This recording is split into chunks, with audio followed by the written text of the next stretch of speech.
aing geus teu gawe naon mah di imah kula bae mah. Aya jeung kula. Geus bae di imah pokona mah kula dahar, emak dahar, kula henteu, emak ge henteu. Ngeunaheun jasa ngomong geus di imah bae geus ulah gawe naon emak mah. Ngana kula boga anak pangasuhkeun. Tah ngomong kos ngeunaheun jasa. Pangasuhkeun tah. Aju pembantu eueuh atuh pangepelkeun mah ketika atuh aya seuseun pangyeusehankeun eta kadengena mah ngeunaheun jasa mak cicing bae di imah kula geus aya tapi eta kula boga anak pan incu mah nyeusehan atuh sasapu sagala rupa eta mah pan lain ngeunahkeun ngababukeun loba tanu kos kitu mah loba jasa tah eta tinggal tungguan dorakana bae teh si anak kuduna pan lain kitu kadeuleu emakna keur sasapu gegeran rontok urang nu jadi anak mama aduh ulah sasapu di dieu kunaon emang imah geus bersih belah ditu bae billahi minasyaitonir rajim inna allaha malaikatahu yusalluna 'alan nabi ya ayyuhalladzina amanu sallu 'alaihi wa sallimu taslima. Urang wajib nganapakahan pamajikan urang teh anak deungeun setelah diakad ku urang ditika tanggung jawab bapak mah lepas dina masalah urusan mere dahar nginum pake ngimahan iyalah tanggung jawab salakina geus urang ku agama diwajibkeun mere nafkah ka pamajikan tergantung pamajikanana mun pamajikanana lintuh urangna aya 2 liter berarti sapoena eta teh ukuran biasa-biasa lamun kabenerannya nama daharna teh sapoena 5 liter lintuh jasa berarti jadi beca ge teu mahi sorangan mana gede jasa teh berarti atuh kudu 5 liter tetep bae teu kuat 5 liter atuh pegateuh kurang sih dipegateuh poyeng aing urang geus beak mobil beak motor pake napakahan pamajikan parah amat sapoena 5 liter dah janyana mah mun ngadahar botan ge sok boga gede kieu teh 5 sakali ambo emang anak saha ulah bebeja anak saha urang Cikupa emang parembul nya teh luar kebiasaan wajib bae teh emang kos kitu ngan lumrahna 2 liter mun sugih mun sedeng 1,5 liter mun fakir 1 liter eta pamajikan nah kuari urang boga bapak kemudian bapak urang teh teu mampu urang boga emak urang teh teu mampu teh hartina teu usaha ngadahar nu aya gegeseet tak eta teh emak jeung bapak nu masih keneh hirup hajunyanana teu usaha pandahar mah terus bae dahar mah terus bae baju bidesa disampaikeun cekolot baheula ban beuteung mah teu bisa tetep bae kudu dibere dahar nah ieu kuari kawajiban mere dahar kawajiban nganapakahan kanu jadi indung jeung bapak saha eta ieulah deuk diatur cek di dieu yalzamuhun nafaqatul walid wajib kaki zaid nganapakahan bapak termasuk indung wajib kaki zaid nganapakahan emak nu bapak jeung emakna teu boga pausahaan ngadahar nu aya geges teu aya ulah datang ka terlantar indung jeung bapak teh wajib ka anakna nganapakahan indung jeung bapakna cenah indung jeung bapana mah geus eueuh ge bapak kolotna kuari bapak kolotna ai digawe mah henteu ngan dahar mah gembul tak eta wajib bae tak ka incu berarti wa in ala sanajan saping luhureunana bapak jeung emak geus eueuh atawa aya keneh bapak aya emak aya geus teu daya teu upaya teu usaha teu naon ngadahar nu aya geus teu aya ludes kemudian boga keneh bapakna bapak kolot berarti nisbat di anakna mah tah eta bapak kolot jeung emak kolotna wajib dinapakahan ku anakna bapakna wajib dinapakahan ku anak emak wajib dinapakahan ku emak mun aya keneh bapak kolotna ge wajib dinapakahan ku nu jadi incuna alhamdulillah di urang kos kitu jasa kos kitu jasa lah pokona manis hiji doang nu teu diurusan teh indung bapak teh ya nu kieu ma aing geus teu gaweana naon mah di imah kula bae mah geus aya jeung kula geus bae di imah pokona mah kula dahar emak dahar kula henteu emak ge henteu ngeunaheun jasa ngomong geus di imah bae geus ulah gaweana naon emak mah nganak kula boga anak pangasuhkeun ngomong kos dugina jasa pangasuh kita aja pembantu eueuh atuh pangepelkeun mah ketika atuh aya seuseun pangyeusehankeun eta kadengena mah ngeunaheun jasa mak cicing bae di imah kula geus aya tapi eta kula boga anak pan incu emak nyeusehan atuh sasapu segala rupa eta mah pan lain ngeunahkeun ngababukeun loba tanu kos kitu mah loba jasa tah eta tinggal tungguan dorakana bae teh si anak kuduna pan lain kitu kadeuleu emakna keur sasapu gegeran rontok ku urang nu jadi anak mama aduh ulah sasapu di dieu kunaon emang ieu mah geus bersih belah ditu bae tak anak goblok jasa tah mah Masya Allah sudah teh dekangeunahkeun kanu jadi indung teh horengan nanti tah pindah blon tah mah situ mah ge mak hampura bae mak kajin kadeuleu kotor ge lah sapira kotor atuh mah ja aya nu ngurusan ieu pembantu can datang atawa ke can kasiwer geus mamandek di mushola bae geura maca Quran tasbih geus teu kuduna naon mama keluar dahar bae anggap ku kula mah teh gateum geus pokona sia ka aing ngomong geus kitu geus kumaha jaramun eta itu naon ngaranna gateuman mah teh kaya rayap mah geus emak mah geus cicing bae geus bebeneran kula mah ieu ulah sasapu ulah ngepel geus pokona mah da ibadah bae emak mah di dieu dahar sadaekna emak teh nginum sadaekna hayang kunaon kitu bubuahan tuh di kulkas aya emak mah geus ulah mikiran gawe segala naon kotor saeutik geus serahkeun ka nu ngurus tah emak teh lega alhamdulillah ya boga anak teh alhamdulillah ya mah lain pan emak jadi kuru barang cicing di imah sia kunaon emang atuh emak kabeh pan sasapu emak nyusuan emak ngasuh emak budak cerik jika emakeun pan sagala rupa bae ka masak-masak emak ja pamajikan sia mah gaweana nonton TV bae eta nu kos kitu di Lampung loba tah aju ku ari pindah ka dieu lain ngangirakeun ka emak tak emak teh wajib dinapakahan mak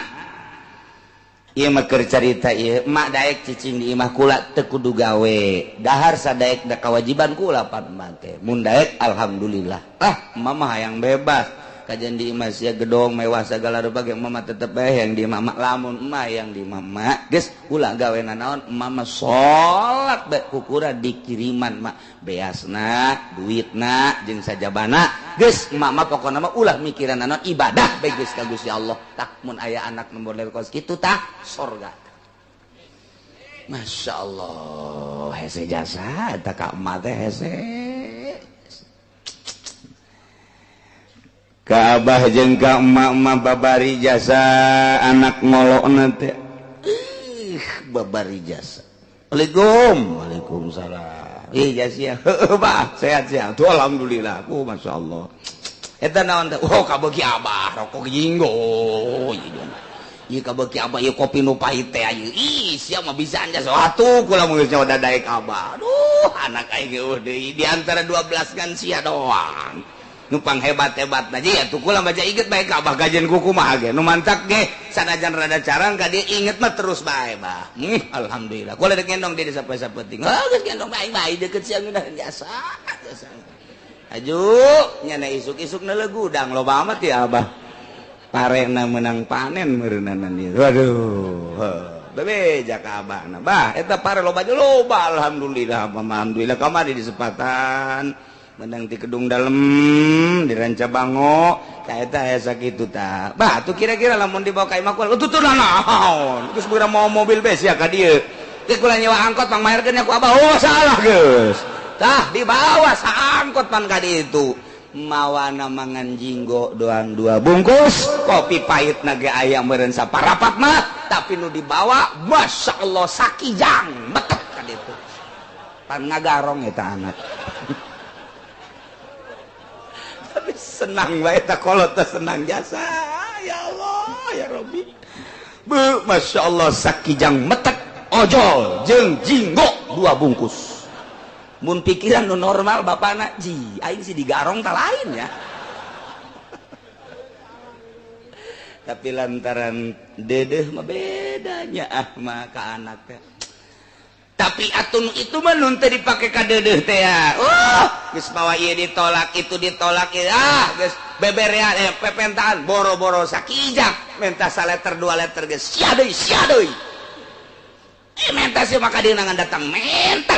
menta baik dari gitu anak aing mabur sia ka ditu padahal maksa letter 2 letter kulantaran teu bisa ngarayu kolotna mantap kolot asal dirayu bae aduh jinggo turun kijang maju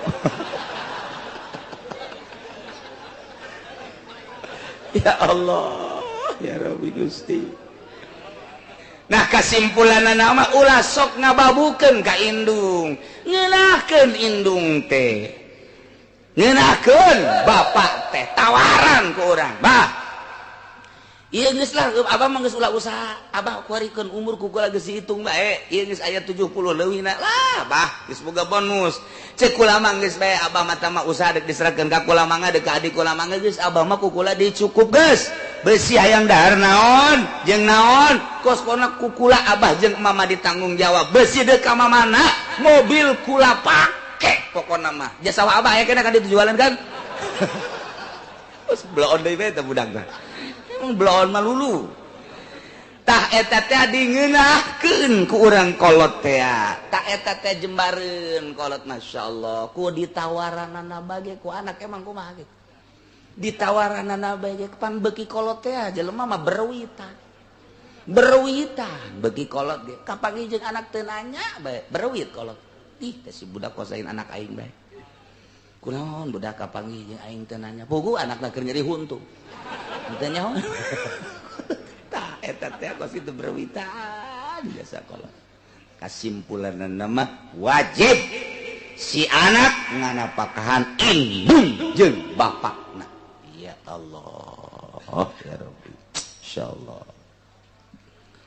nu mantak cek Kangjeng Nabi mun hayang anak sopan kanu jadi kolot didik make adab datang-datang ngomong kitu bae mah jauh melung datang-datang si anak teh neuk ngeunahkeun ka indung bapak moal bisa lantaran teu dididik ku jadi kolot teh didik heula make pendidikan adab cak Kangjeng Nabi la nahala afdalu minahlin la nahala kitu walidun waladan minahlin afdala minahli adabi teu aya beberean hiji kolot kanu jadi anak nu leuwih utama beberean tibatan beberean ilmu adab kanu jadi anak mere harta bakal takabur anak teh mere jabatan bakal gede hulu kopeahna ge mungkin nomor nama bangsa nomor 25 ka ditu gede hulu teh si budak tapi lamun dibere ilmu bakal tungkul siga pare loba eusia kurang kumaha Kangjeng Nabi nyaritakeun aya jelema bebeja ka Kangjeng Nabi cak eta jelema ya Rasulullah kunaon anak teu sopan jasa ka kula teh aduh boro-boro mere nanya ge henteu senyum Kangjeng Nabi bebeja deui nya senyum deui bebe jadi senyum deui geus apaleun Kangjeng Nabi mah ngobrol jeung Kangjeng Nabi mah yeuh mata batin teh geus neropong deul pan kieu ya Rasulullah kunaon senyum bae atuh bongan teu dididik adab ku maneh dididik dengan seukur dididik supaya boga harta jeung jabatan doang atuh pasti moal aya aji ka anjeun teh ceurik nyana ceurik tak kuari teh nu teu masantrenkeun anak ngan sakadar titah sekolah, titah dagang, titah usaha, ujung-ujungna kolot. Nah ketika kesulitan, anak teu boga adab, ulah disalahkeun anak lah, disalahkeun bapana. Nu disalahkeun indungna ku boloon-boloon, teh si indung jeung bapa teh lain ngadidik anak, make ilmu adab, tapi ngadidikna titah takabur jeung sombong, ulah disalahkeun. Da sakola mah eta mah pabrik sombong. Sakola mah eta mah produksi takabur. Tapi kunaon ku indung jeung bapana disakolakeun. Beres lamun disaimbangkeun mah jeung masantren rada aya keseimbangan nyana antara heuh jeung henteu tapi nu meles-meles sakola SD, SMP, SMA, kuliah deuk iraha ngaji tauhidna jeung rurukunana ketika deuk kesulitan bapana minta tulung ke anakna henteu nulungan ulah disalahkeun saha nu disalahkeun bapana lain sakadar bapana bapana oh atuh dididik jeung Kangjeng Nabi ma nahala eta tah nahala teh bimana zadat teh nama henteu mere mana ato mere walidun seorang bapak seorang indung waladan ka anakna Abdullah nu leuwih utama minahli adabin tibatan mere adab lamun dididik anakna ceng masantren sakola mah tiasa aya daek atuh aya henteu ku aing mah masantren bae lah karasa sia ku siangke lamun sia geus boga sagala kemudian hayang ibadah ka Gusti Allah sia teu boga bekal jaga deukeutkeun diri ka Gusti Allah kan tuhung sia kajen kuku mage masantren aya abah masantren teh sia sok bibisaanan ka abah sagala ulah sok ngabalikeun lain abah masantren teu baheulana abah teu geus atuh ulah kos abah teh sia-sia ulah kabehan teu masantren teh henteu kurang urusan abah bae kan sia bisa kos gitu pan uyah ge TTS ka luhur ieu budak bisa ngadalil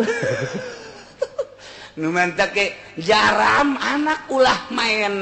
PS nyaram anak ulah nonton TV teu kudu diceramahan ku bapana asal bapana tilok nonton TV anak otomatis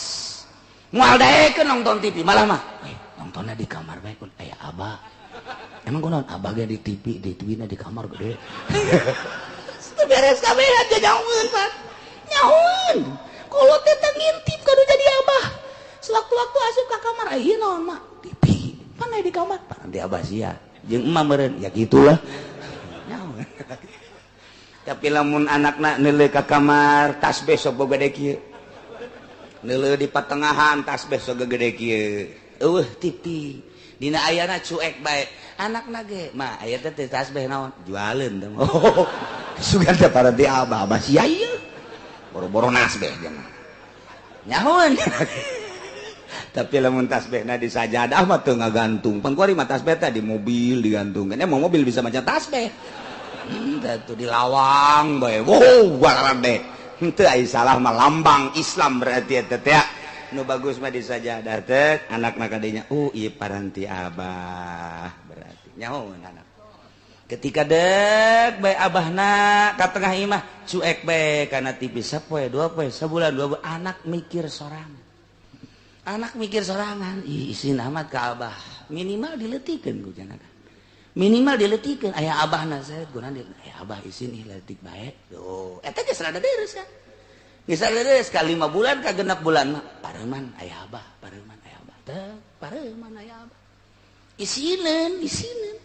coba lamun abahna osok nonton mah aya bae dangdut abah ka mananya emang udah ieu resep abah ye tolol anak ge jadi goblok ke abah atuh kuade ya Allah ya Rabbi jahun anak ge di dinya kalimat tetangga aya abah we emang kunaon teh ieu aya Epi Tamala di TV hayu cak aing kos kitu sia lain seserian emang sia kos kitu pugu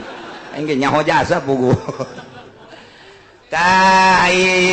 zamun nafaqatul walid. Jadi ku Kangjeng Nabi mun indung bapak hayang diurusan ku anak didik make ilmu adab kenya nyaon peradaban antara anak jeung bapak, antara bapak jeung anak jeung bapak mantak ngeunaheun ka dituna teh kudu hese deui geus dileletik dipagahan ku indung teh leuwih istimewa indung magahan anak pagahan bapana cicing di dinya indungna di deceng ka deceng ieu yang ngejah ieu emakna teh nu bagahan asup nyurupna cepet eta teh sungut indung kan nu jadi anak we ye alif jabara beja berba aba beja berba paja berpa bapak jadi aba bapak heeh sing jare si iya jaya sia baca ku sia bapak sia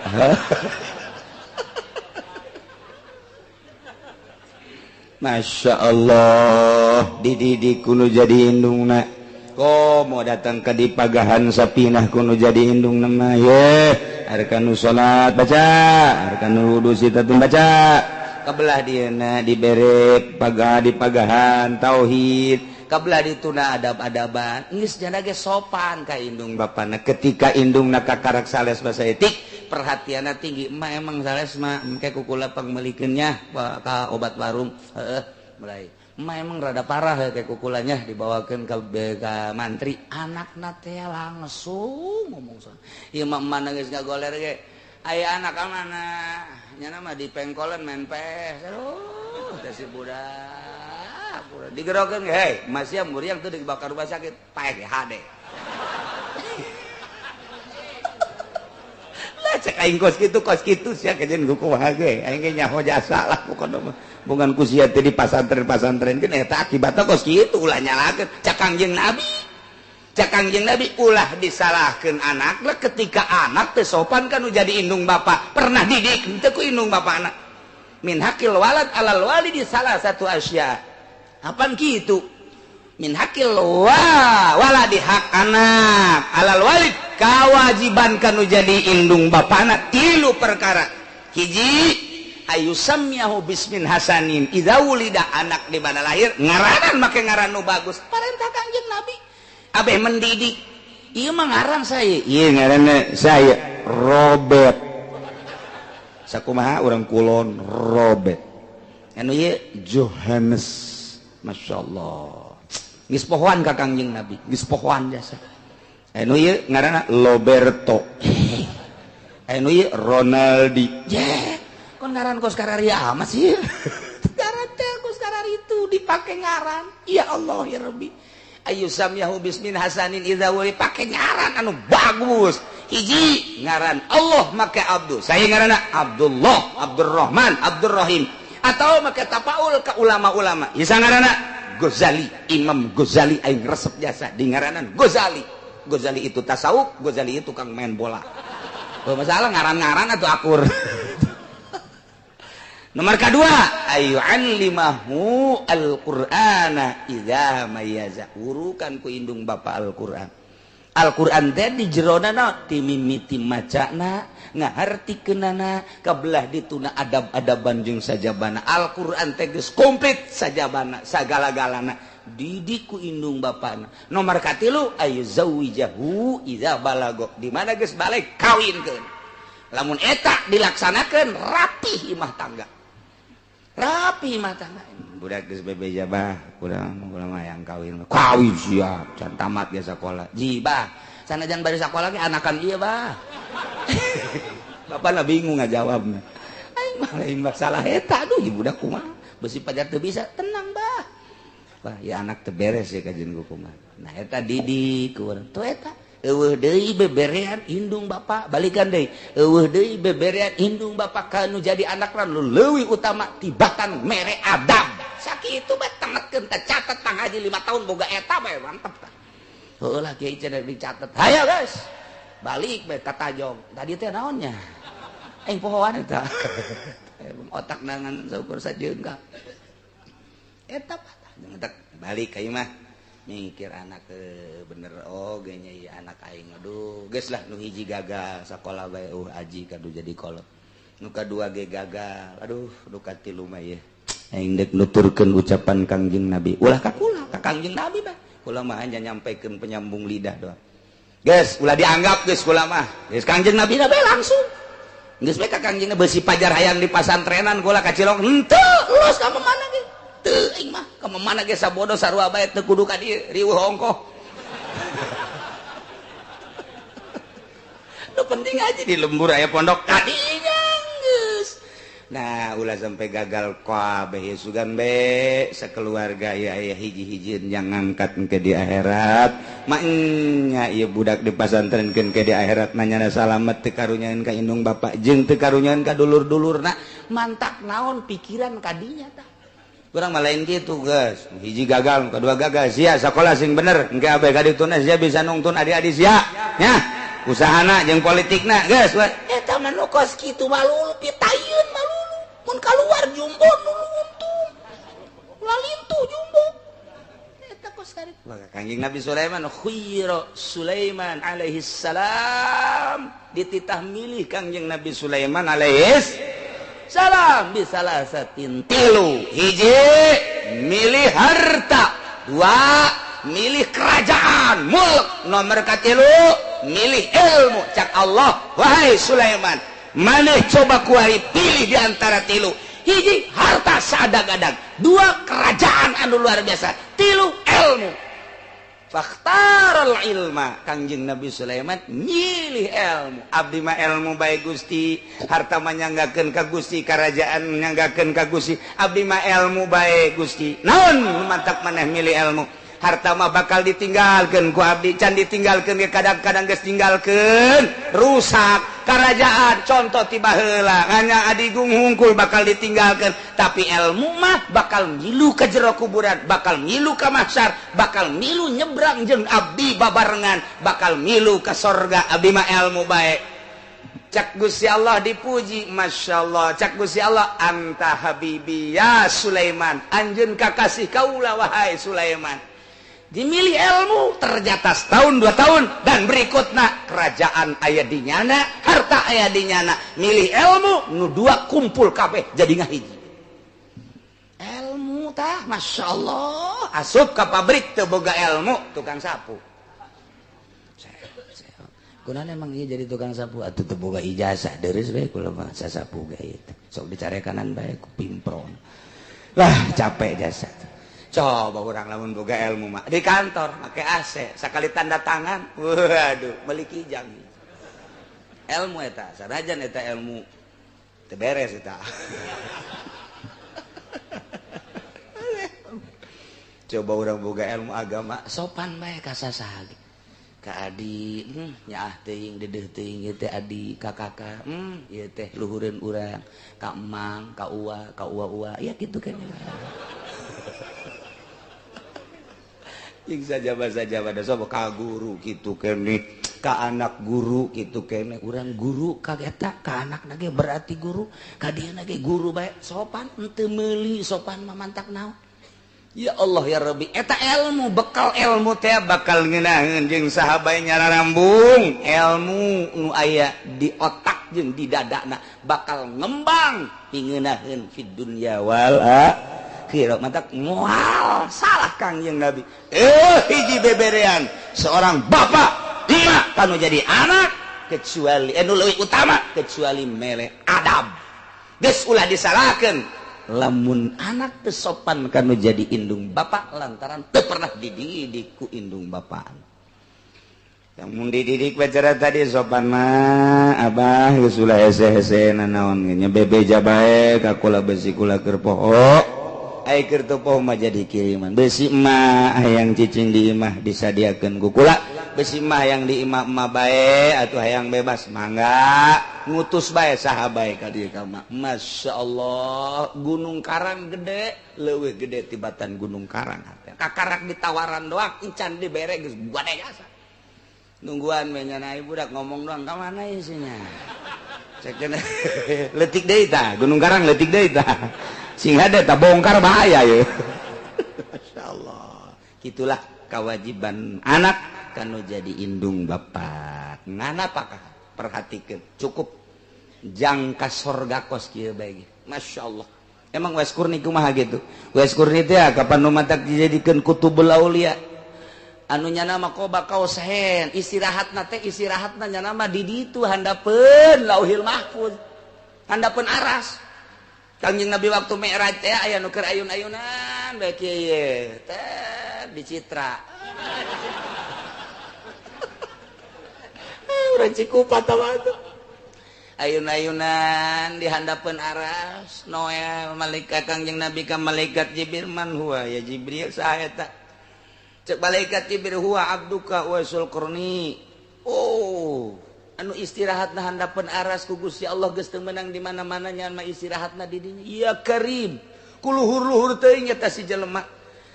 datang ka istirahatna di handapeun aras geus tinggal ka sorga doang terus bae Kanjeng Nabi Mi'raj hasil Mi'raj salat teh eta ditaliti waduh horeng Uwaisul Qarni teh kumaha moal bisa ninggalkeun imah salila indungna aya emang kumaha gitu indungna geus teu daya teu upaya mun ku urang mun ku aya setruk isuk-isuk nyana dipandian dielap taina kiihna jeung sajabana beres dielap diwuduan dibedong kunyana sageus dibedong dibere dahar terus diayun kakarak nyana ngangon nu deukeut-deukeut bae ke kira-kira bangsa jam 11 bere deui susu ka indungna ke sore mere deui dahareun salila eta terus bae Uwais Kurni teh ibadah khusus ka Gusti Allah sesang urusan indungna sesang urusan indung kakara Allahu Akbar sesang urusan indung kakara maca Quran sesang urusan indung kakara maca sholawat kitu jeung kitu bae sabaraha taun eta kitu geung kitu bae 20 tahun beres wes emakna maot kakarak nyana keluar ti negara Koron Yaman menuju Madinah pan dititipan Sidina Umar Sidina Ali ku Kangjeng Nabi engke bakal aya seorang pangangon ka dieu ngaranna Uwaisul Qarni mun aya eta gegeuraan sasalaman sanggeus sasalaman minta doa salamet di dunia wal akhirah nyana termasuk min jumlati kutubil aulia cak Kangjeng Nabi cirina ya Rasulullah naon cirina hiji leungeunna di dieu aya hideungan kadua leuleus nu mantak leuleus nyana teh tilokna naon ngan zikir bae ai urang mah ngampakan suluh bacul mobil bodek teh naon karang-karangna teh Toronton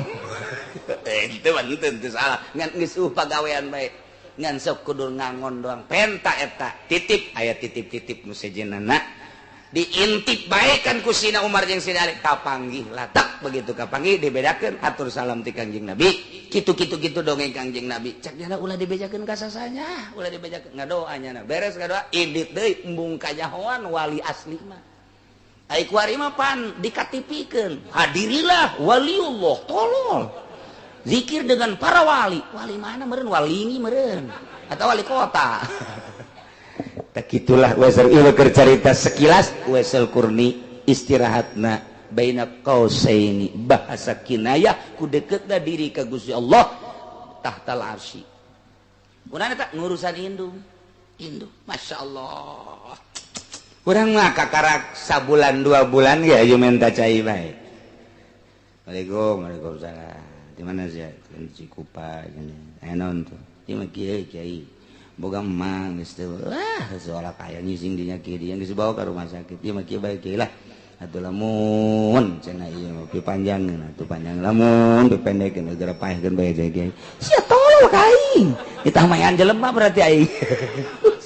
tapi teu beres eta kos kitu tah geus teu kuat ye indung mah ngurusan anak 12 teu pernah ngeluh setik-etik acan tapi 12 anak ngurusan indung hiji Masya Allah teu kawawaeun otak pikir indung ngurusan anak 12 sugan ngeluh teu aya keur ayana luar biasa dibikeun ka anak mah keur aweuna indung mah neangan nyuhun dagang taripang jang anak nyun dagang kitu bala-bala jang anak bugaeun biasa mun geus boga duit belikeun ka sangu anak dahar seubeun ate indung gede jasa pikir kotak pohar raja seseorang indung dek indungna muriang 12 anak nu mampu ngurusan hiji-hiji acan cek nu kolot sia tuh panaing geus kamari coba tuh aing mah teu kaur coba kanu adina gelut anu 12 gelut mun kitu mah tek bae dek ngajual orang jual bae nu ditu yeuh yang urusan emak teu tolol emak keneh mah eta mah sawah emak atuh mantak naon sawah sia jual jang emak ieu mah aya ngurusan nu emak ieu lah urang jual jang ngurusan emak padahal nya ge hayang eta ngomongna doang sawah emak jang ngurusan emak urang ngan ngurusan doang sugan leuwihna bae jitol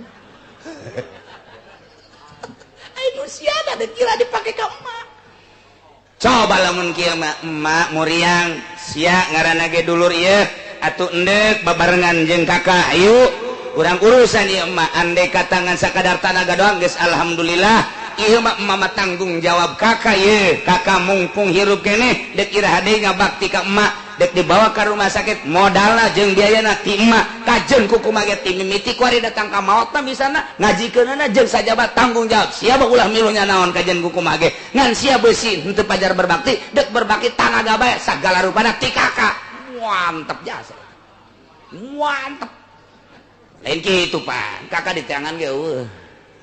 waesa iya dibawa ke rumah sakit kakak doang nu emang teu nyahoan kamari nyana pugu nu di dieu ngutar atur segala orang bawa ke rumah sakit kok ieu nyaeta pugu kos kitu teh mah tolol jasa tak kakak tuh mulai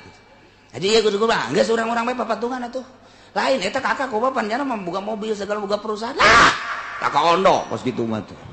geus beres bawa ke rumah sakit ku adi-adina papatungan jadi adi mah teu boga pan usahana ge sepira ngawarung dibawa geus beunang 5 poe geus dibayar jol we kakana mak hah diurusan teu ku sia kakak ka mana kakak keur boga proyek buku teu kaburu jasa iya aya proyek mah 5 miliar tenang bae heulanan make duit sia bae heulanan eta si kakak tolol na ge bin goblok kadangnya ngegeleger-geleger kaceli adi engke aya 5 miliar mah geus pokona mah ieu mah kumaha mah make duit sia bae heulanan eta kitu da doang teh nyeri jasa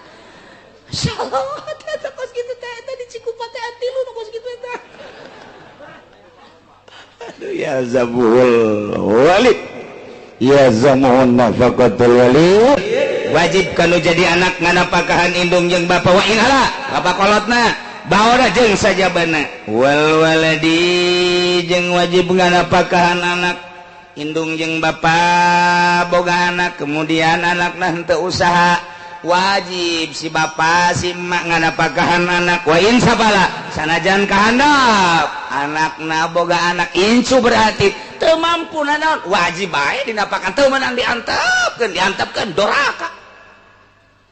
datang anak ka imah bapa waalaikumsalam sia ieu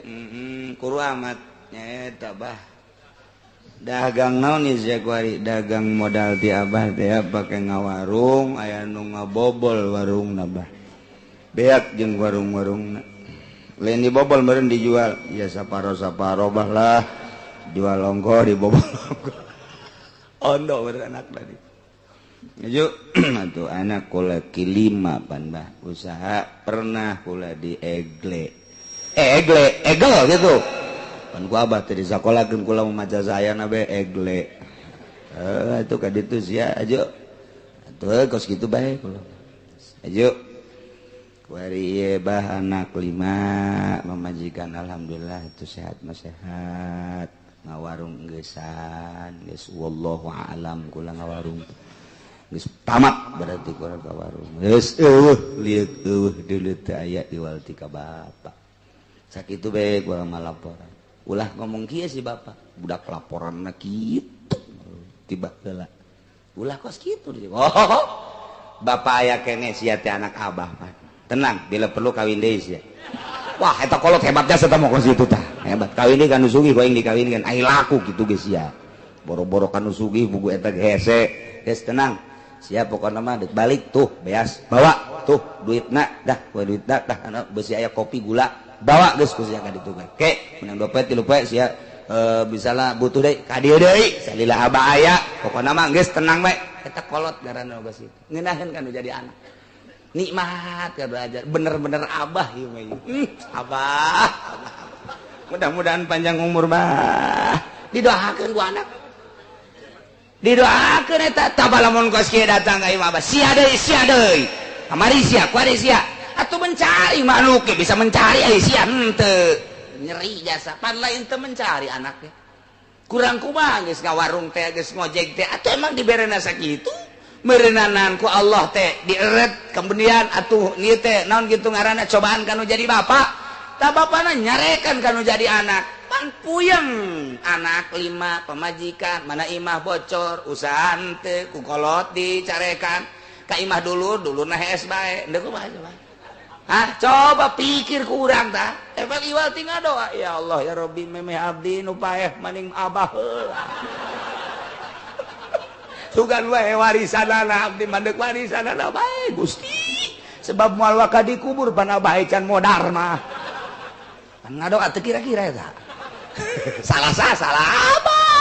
Masya Allah coba mun abahna cara tadi bager mah sia butuh sakarung bawa diabakan aya 5 karung keneh bawa besi tuh di goa nya di warung nyokot catet bae ku sia ke bayar ku sia ente bayar bawa ayo ka warung ke bonna ka abahkeun ka dieu abah mah geus biasa ieu ka dinya sama lain sasaha ieu nu aya di dapur bawa ka ditu sia pemajikan sia karunya anak sia karunya waduh pemajikan sia teh pan minantu abah anak sia teh pan incu abah mak nya lamun datang ka terlantar atuh pan abah nu isin ka masyarakat komo ka Gusti Allah mah tenang pokona mah harta abah harta babarengan geus bawa ka ditu sia besi kurang ke saminggu 2 minggu datang deui ka abah geus salila aya abah mah di dia hayuh bae geus nyana ceuri ke tanah ceri kata anak di pengkolan minta motor baik gitu ya kabah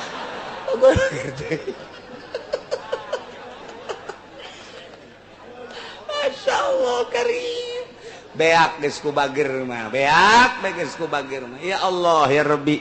tadi anak wajib nganapakahan ka kolot anak ngangeunahkeun ka kolot kuari kolot ngangeunahkeun ka anak atuh ja aya ieu di bapa tah lamun urang nganggap bahwa harta ieu titipan ti Gusti Allah pasti bager mata urang teh ulah memandang mata kasat bae tapi mata batin urang kumaha mata batin teh kieu mata batin teh cak mata ieu mobil teh indah cak mata ieu gedong agreng teh luar biasa cak mata nu ieu kebewahan teh luar biasa tapi cak mata batin mah pancak Gusti Allah dunia teh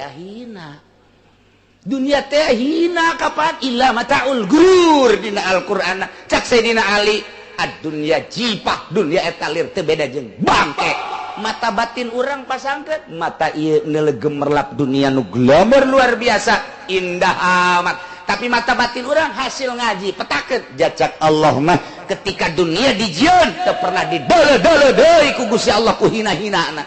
sehingga wali-wali Allah nu mantak naik derajatna jadi waliun min auliyaillah lantaran ninggalkeun hihila reged dunia mata batin orang kitu bakal stabil gerage aya RT nu datang ke urang jang pembangunan masjid Assalamualaikum Waalaikumsalam kade teh diuk gampang jariah meulana diuk sia diuk sok ngaroko naon sia teh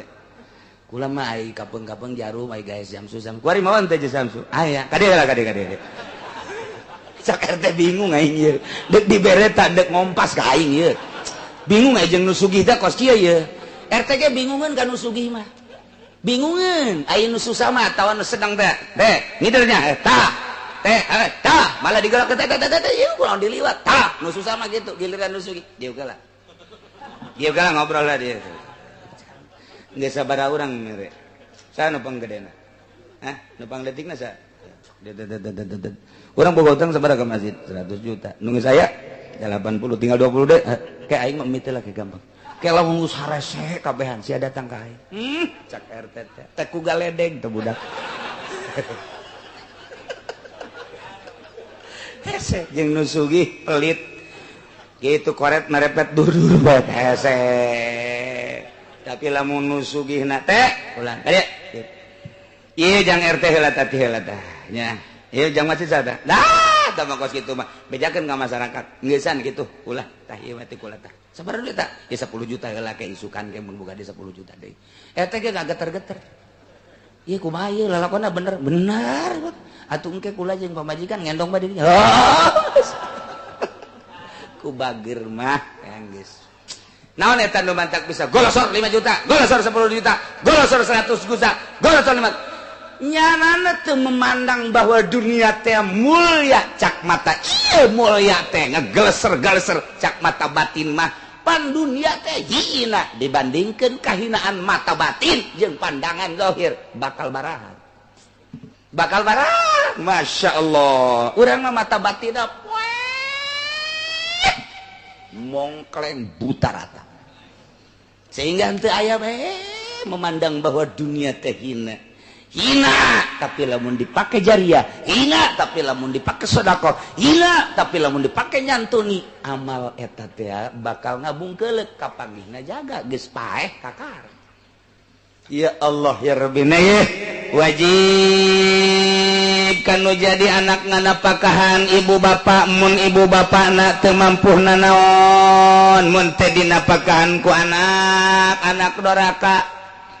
wajib kanu jadi bapak nganapakahan anak termasuk incu mun anak teu mampu usaha jeung teu bogana naon mun henteu dibere napakah ku nu jadi bapana doraka nu jadi bapana wa ini ikhtalafa wallahu a'lam adimis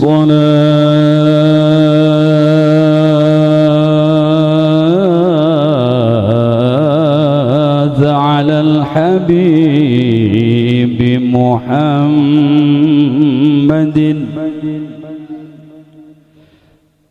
أدم الصلاة على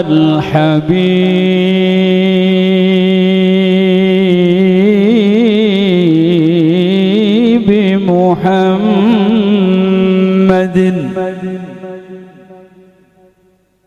فقبولها حتما بغير تردد أعمالنا بين القبول وردها أعمالنا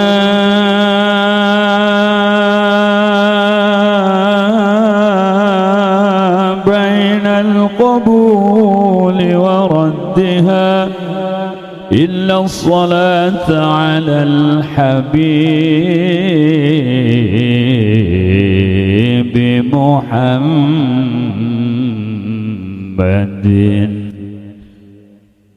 يا ربي بالمصطفى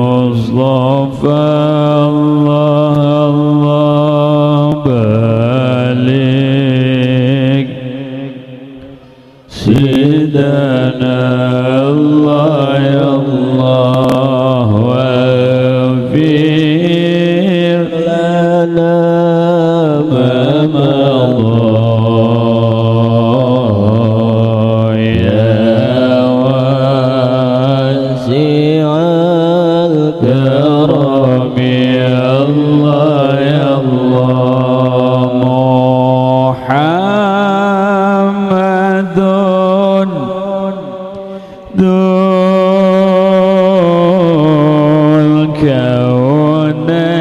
الكونين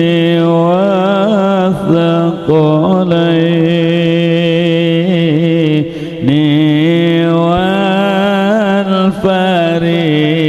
والفريقين من عرب ومن عجم يا الله يا الله يا ربي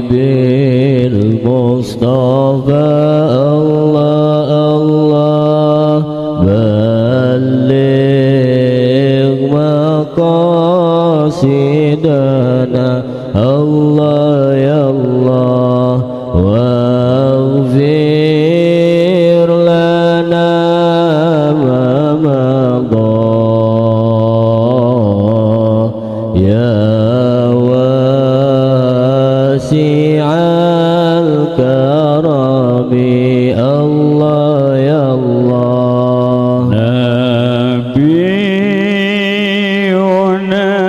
الأمير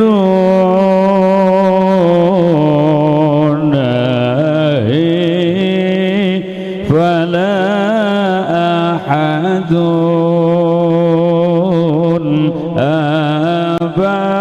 أبار في قولنا منه ولا نعم الله يا الله